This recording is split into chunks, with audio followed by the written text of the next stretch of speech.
Well, welcome back to another episode of the Always About People show. Today, we've got an urgent topic to discuss. We've got a special guest with us. Iurie is a member of the Always About People team, and he is on the ground in Iași, Romania, which is, for those of you who can't picture the map, it's over on the eastern border, and he is within about 160 miles of the Ukrainian border. And obviously, the airing of this show and the recording of this show, we're going live here on Tuesday, March 1st. And we are just a few days into the Russian attack on Ukraine. And when I think about the Always About People show, we think about those things that are affecting people. Obviously, we spend a lot of our time talking about how the workplace affects people, how we can motivate and inspire and create environments where people can thrive. But now we have some brothers and sisters on another part of the world who aren't thriving because of the environment that's been affected. And yet, in this same disaster, we're seeing people step up and care for one another. We're seeing kindness rise to new levels. And so the topic of today's episode is how a disaster brings people together. Because the reality is there are numerous examples throughout history where disasters actually brought people together and brought about change and brought about care. And we see incredible things from people during a crisis. And so today we want to have a conversation about some of the things that Iurie is seeing on the ground as Romania accepts many of the refugees coming through the southern border of Ukraine. And in the midst of this crisis and this disaster, we're seeing incredible things from people. And so as we try to make this practical, what I would say is, what is it about a disaster? What is it about a crisis that actually brings out the best in people? We're going to explore this with some images and some examples and some stories. Iurie, I'm so glad that you're here joining me today. Thank you for being here on the episode all the way from Romania. Thank you for having me, Chris. I'm humbled to be on the show. For some time I've been behind the scenes. Now there's a face to the behind of the scenes guy. Nice to be here. Thank you. Yeah, we're glad to have you. And so for those of you who watch this episode every week or catch up on this episode in a recording, Iurie is behind the scenes on every one of these. He is producing these shows. He is helping with graphics and the social media content behind it. And Iurie, I'm so appreciative for what you do for Always About People. And we hurt for you in the midst of a disaster that's affecting people all around you. I want to say we're praying for you. We care about you and your family and for all the people that are there. And so we want to get into this episode on how a disaster really brings people together. But I want to hear from you. How are you doing? How is your family doing? Even over these last few days, we realize you're in Romania, but there's still a lot going on. Just tell us how you're doing. We're good. We do have some anxiety, of course, because it's happening just close by. And actually, on the 24th, when Russia declared war on Ukraine, we at around 7 a.m. heard the bang. It did sound like an explosion, but we said, come on, probably some car accident. Then to realize that they did hit a town that is about 100 miles away by direct line, meaning that, we heard the explosion because it's pretty close for a huge explosion to be heard. Then when people started panicking, but after the panic, refugees started coming through, fleeing in. Hundreds, thousands, tens of thousands. Romania had to open new border crossings that weren't used for years because they were meaningless. And that's when the topic of our show happened. Romanians started fleeing towards the border, north, to help them. Hundreds of volunteers. They just picked their bag, sat in the car, and went there with food, with water, with warm food, with coffee, with diapers, with blankets, with everything they could. And that's when we started organizing. Some of the first responders were us as well. The reason I joined you in this adventure with Always About People is because I also care about people and I love people. And you know that. And I just gathered friends. Well, actually, it wasn't me gathering initially. It was some guy here in Iași gathered us and said, let's go and take as many refugees back to the town because I have places where I can shelter them. We went. Yeah, We weren't so able to take too many, but nevertheless, we did get some. Iurie, tell. I really want you to tell that story because obviously you and I were in communication, and when I think back to Thursday, for our guests who are watching, Iurie is 7 hours ahead of noon Eastern, so it's 7 p.m. where you are right now. Yeah. And the first attacks happened between 5 a.m. and 7 a.m. your time on Thursday, Yes. which was 10 p.m. to midnight for us on the East Coast in the United States. And when this happened, we then caught up with each other later on Thursday, and this is when you told me the story of this business person from Iași who had collected volunteers and collected citizens and said, let's go bring back refugees because, and again, you can tell the story, but we're going to put them up. We're going to provide housing for them. But give us a little bit more of that story of how he gathered people to help. Well, actually, we didn't know what's going on. We didn't know about the refugees. Some news channels were showing people going live on Facebook and whatnot. Authorities were taken by surprise. Of course, everyone was taken by surprise. The whole world was taken by surprise. A monster attacks and you have to do something. We didn't know whether they will close the border. Will we be receiving refugees? What's going on? But then we realized that hundreds were coming through on foot, because the line was 8 miles long on the Ukrainian side. 8 miles long, 4,000 to 6,000 cars they counted, and a lot of people leaving the cars wherever they were, taking their belongings and going on foot for miles. And so basically this guy, one of the, let's say, rich guys in town, he's a real estate developer. He had a whole building, 16 apartments on the market, freshly built, ready to be sold. And he said he's taking it off the market and giving those 16 apartments to at least 16 families. But he wanted women with children or elderly. That's what he wanted. He didn't want singles. That was one of his conditions. But how do you bring them? 16 apartments, let's say, well, he wanted to have around 100 people. We couldn't find buses. Actually, we found a bus at the end, a smaller one. I sent you the picture of the bus. We went there, a whole column. We got police escorted to there. Very fun. Iurie, for the guest, tell everybody like what that column of cars looked like. I mean, I think you said there were like 55 cars. From here, we left 22 cars. Okay. When we arrived there, we were 36. I remember telling you that we were around 50, but that's how it felt. We actually were 36 plus a bus. Okay. The authorities did not allow refugees to be taken by small cars, because they didn't know who we are. And, we didn't have any legality. We were not an NGO or an association or the Red Cross. I mean, maybe we take them into some wood and kill them. They didn't know that. So we brought whoever we could. In the meanwhile, during the day, lots of other groups of volunteers formed. Hotels giving away floors. We have a very big hotel in the city center. I wouldn't be able to tell you how many floors they have, but it has around 20 floors. They dedicated 5 floors to refugees. So we knew that we can, and they didn't care whether they're families or singles. They did not care. So some of them we brought there.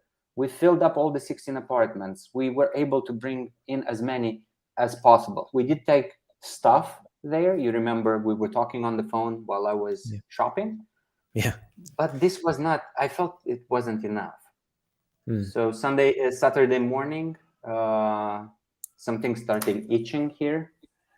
It felt like someone above is telling me to do something about this. It just Yeah. couldn't stop. I was still in my pajamas, just aching to do more. So Iurie, we know that you went up there in that first column of cars, and you got to the border because it was the first day, maybe 10 or so hours after the first attacks. People are crossing over the border, and again, stuff is not organized yet. You had mentioned that you saw some of the refugee camp materials were there, but they hadn't started setting up tents. They hadn't really formed anything yet.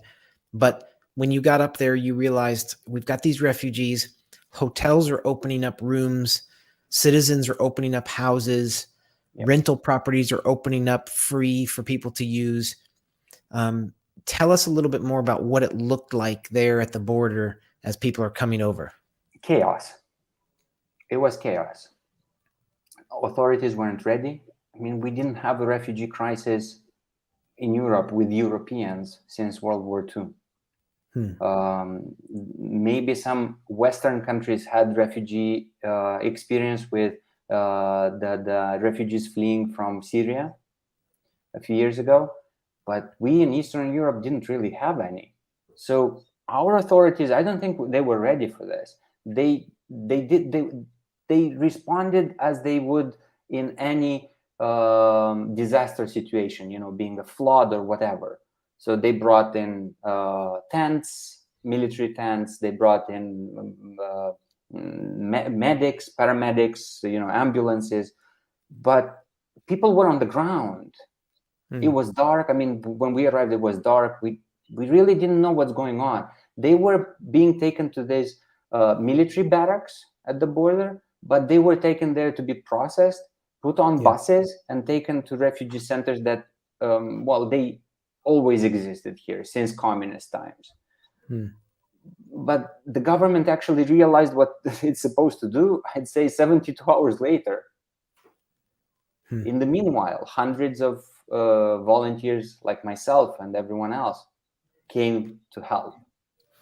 Yeah. So Iurie, I want to pause on the story for just a second and give some science behind this, because when we talked about the topic of this show, how a disaster brings people together, in the description of the show, we said, why does it take a crisis to see the kindness of people?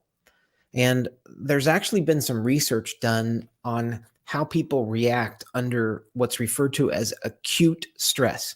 There's chronic stress, and then there's acute stress. Chronic stress actually has detrimental effects to our body, with the release of cortisol, which stays in your body, and adrenaline, which is kind of quickly released and quickly goes away. But the effects of cortisol have negative effects on people over time, and that is what's referred to as the sort of the immediate response of freezing, of flight, of kind of fighting, and that's a typical response. However, under acute stress, some of these studies have shown that it actually brings people together, because it's acute stress that creates in us this fear and this reality that we're not in control. And when human beings come to the realization that we're not in control, I can't control my circumstances, there's something wired within us that causes us to desire community, desire relationships. And so I guess when I zoom out, what I'm watching happen here is that the people of Romania, under an acute stress situation, are simply coming to the rescue of their Ukrainian brothers and sisters on the north border. And Iurie, what people need to realize is Ukraine and Romania haven't always gotten along. Could you share a little bit of context on that? Actually, from a political and diplomatical point of view, relationship between the two countries are not great. Romania has territorial claims.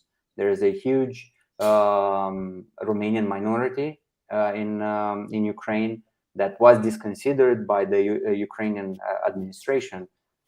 So this diplomatic political fight has been going on for quite long.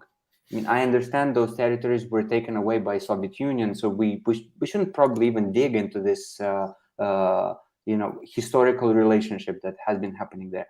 But point being, political relationship and diplomatical relationship wasn't great. Declarations were, oh, we are friends, we are allies, but in reality, not that great. And people feel it because there are Romanian brothers on the other side of the border that are not being considered and are not let to live within the bigger country. So nevertheless, people crossed that border, crossed that limitation, and went to help. And besides those that went to the border to help, there are hundreds, maybe thousands of people that simply couldn't go there, but they sent stuff. What was needed, because NGOs present there started publishing lists of necessities. At some point, there was so much food at the border, they said, stop sending food. We need blankets. We need diapers. We need hygiene kits for women. People didn't think of that. I mean, people said, maybe they'll buy them themselves. Yeah, they're fleeing a war from a war. That's the last thing a woman will think about. So, Iurie, their banking system was shut down too. Collapsed. So people didn't have access to money. Yeah, exactly. Some were able to get some money in the beginning, but then at some point they couldn't. So whoever had cash was lucky. So Iurie, I want to else, Chris, before I forget, do you know that there were financial funds that came there and were giving out money to people? I saw this when they stopped, because when we went to the border the second time, there were people nicely dressed. You could see that they are officials from the way they behaved, and they approached them and asked, what are your needs? Do you need money? And they would hand out money to people, like actual cash. Not a lot, but helps. Yeah. So I think what's so fascinating about this, Iurie, is that there's actual science behind this, behind what we're seeing on the ground right now. And the science came from a study. And I kind of did some research prior to the show, but the University of Freiburg in Germany, two researchers, Heinrichs and Van Douwens, and what they studied people under the stress of having to give a speech, like a public speech. And they gave this speech, and then under the stress of the speech, they then asked participants, at least in the, not in the control group, but in the main group, after their speech, they gave them a test to take. And the test had different numerical equations and things. And there were financial rewards for the results of the test. But they also told these participants that they could engage in community for the solving of these tests, of these equations. And so what they saw in the study was that after a stressful situation, people gather together, build relationships, and actually lean on one another for support. So again, not to make a war into a public speaking engagement, but when we look at science of people, we see that under acute stress, we come together, we meet each other, we need each other, we meet each other's needs, and the acts of kindness are elevated in these times. And so what we're seeing right now, at least from a distance, you are actually seeing in person, is the result of people coming to the rescue of other people under stressful situation. So here you are, driving to the border about 160 miles on Thursday, within 10 or so hours of the first attack. Then on Friday, you went and collected supplies. You went shopping at some different stores and everything, right? Saturday. Oh, It was okay. Saturday. So Saturday you go Friday, I kept shopping, on itching and I'm not understanding what I'm supposed to do next. and luckily we were able to just kind of get behind you and your efforts. You went Thank you. shopping, not for food, but for all those supplies that were needed, right? Actually, I have the list in front of me right now because this is the notebook that I used. Well, no, actually it's here. I was keeping it. I started calling to the border to understand who are the volunteers standing ground there.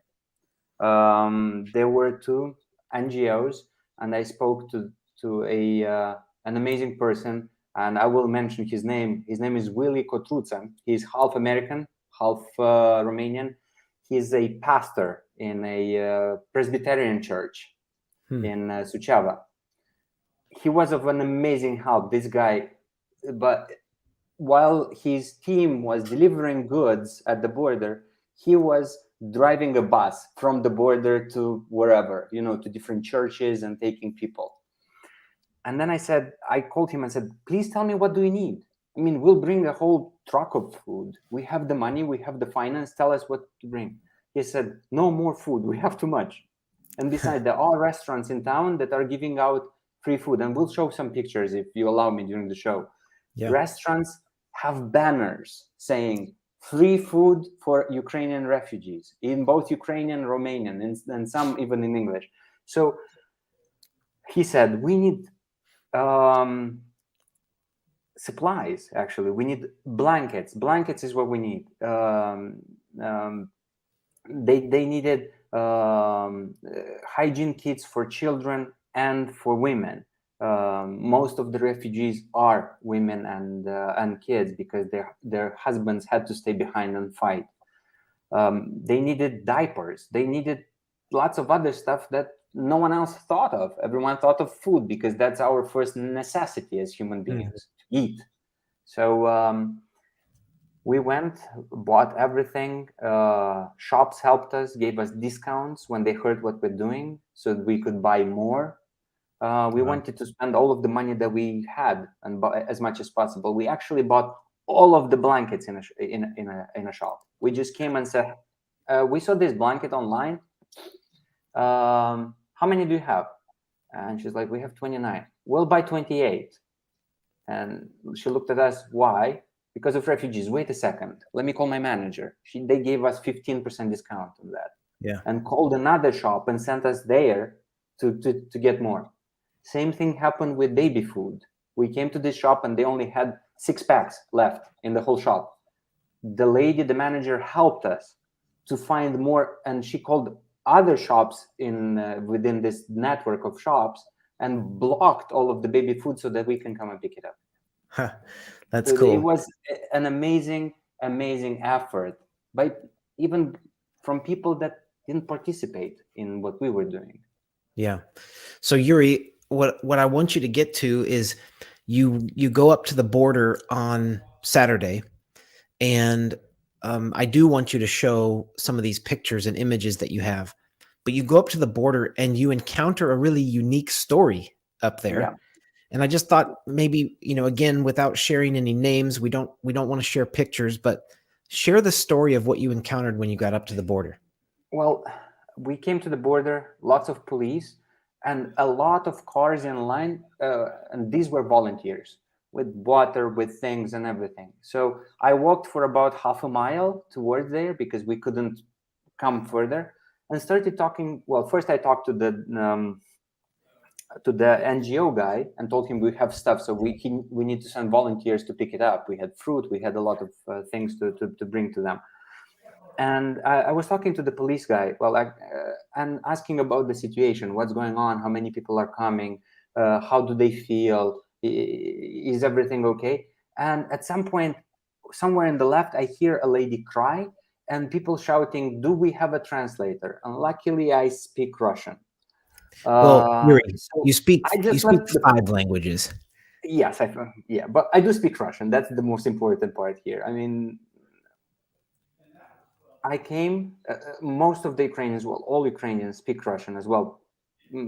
Ukrainian and Russian is similar, or understandable. I came. I see this lady who is crying so hard with a 2-year-old baby uh, in her hands, and I asked, "What's going on? Don't be scared. I am not Russian," I said. I just wouldn't want to scare her. Please speak Ukrainian if you want. I will understand it. I calm her down, and she basically says, "We are 3 families here. We have 12 kids and other adults like grandmothers and mothers and whatnot. We're 23 people. They won't let us through because not all of the kids have passports." Well, this is the thing. The Romanians did not change the law really quickly, so that kids that are over 5 years and are refugees do not need a passport. So these kids had only their birth certificates. And I told her, would you come in front of a camera? Would you tell me the story in front of a camera so that I can share it with our people back at home, send it to Bucharest and move things? Because the policeman at the border was saying that they will be held here until the government does something and changes the law. And it can take an hour, it can take 10 hours, it can take 3 days. They should stay here. Anyway, she says, I won't because I will cry, but let me call my husband. I will name his name. His name is Valentine. He came in front. I shot a video of him. He was talking, I was translating in the background, and I realized that I really don't have any internet access at the border crossing. So after doing this offline, I went and climbed the hill to get some signal and sent the video to my wife back at home. And immediately, I didn't tell her anything. I didn't write that. I just sent it. I texted it to her, and she's like, "You want me to post this, right? Just tell me what it is about. I don't have time to watch for 3 minutes," because she had 2 kids at home. She was, Yeah. we have an 8-month-old and a 5-year-old. She posts this on a group, a big group of people helping, and the assistant of a member of the parliament in Bucharest, a representative of Yash, gets in touch with her and gives the personal number of this deputy. She sends it to me. I call him. He doesn't respond. I'm like, hey, come on, he's not responding. He's a deputy. He won't respond to me. She says, try until he replies. He answers the phone. I tell him the situation. He's like, go give the phone to the police guard at the border. I go there. They call me in. He picks the phone. You should have seen the change in the policeman's face. An MP was calling him and giving him an order. Yeah. And that family with 12 kids were let go in 5 minutes. What happened next is, I did my job. I took my phone and went away. And all of their women came to hug me and continue saying thank you and crying. And I started crying as well because I couldn't hold my tears.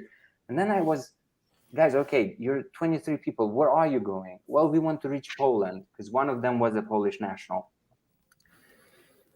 But you need to stay overnight. So we actually took them. We drove 4 cars, my car and their 3 cars, actually 2 microbuses and the car. We took them to the nearest shelter that we called, and they had enough space for them. So that's the beauty of the story, because I got a phone late last night from Valentin, saying thank you, because they just crossed the border into Poland. Yeah. So Iurie, I think what I want to just recap here is just out of obedience and a care for people, you go to the border, you stumble across a story. Within minutes, hundreds of thousands of people see a video of 3 families in need. The video gets to the government, or at least a government official, who gets it to a deputy who is calling the border and getting these people across within 10 minutes? Yeah, from the moment I took the video and put it online, well, my wife put it online, and the moment they were let through, 15 minutes maybe. That's amazing. Well, Iurie, it's such an amazing story. I would love it, before we kind of wrap up the show, if you would take a few moments to show some of the images that you've collected over the last few days, and maybe give a brief explanation of what we're looking at here. Some of the images I got from a photographer friend of mine that works for some news agencies. This actually we used for our cover of today's videos. I don't know who the lady is. I don't know at which border crossing, but you can see the sorrow and the pain that she's going through. 3 children. Slideshow. This is a town within Ukraine, about 5 to 6 miles away from the Romanian border. And you can see the line of cars stretches all of the way there, and it continues. The line of cars at some point was 12 miles long. Wow. At this border crossing. These are volunteers. You can see young people from different associations helping and giving out food and water. Some of these people waited in line for 24 hours. They are out of water, out of food. They need some necessities. And these are all given for free to them. This is beautiful here. The smile on the child's face, it's awesome. I mean, these are the temporary tents that are there. They're used temporarily. Nobody sleeps in them. They keep the refugees warm for some time until buses can come and pick them up to take them to a refugee center. These are just refugees going through the border on foot. Oh, this is amazing. This is a very rich businessman from Suceava who gave away his whole hotel, a luxury hotel and spa, to refugees. This is the ballroom of the hotel. He brought in hundreds of mattresses and has people in rooms.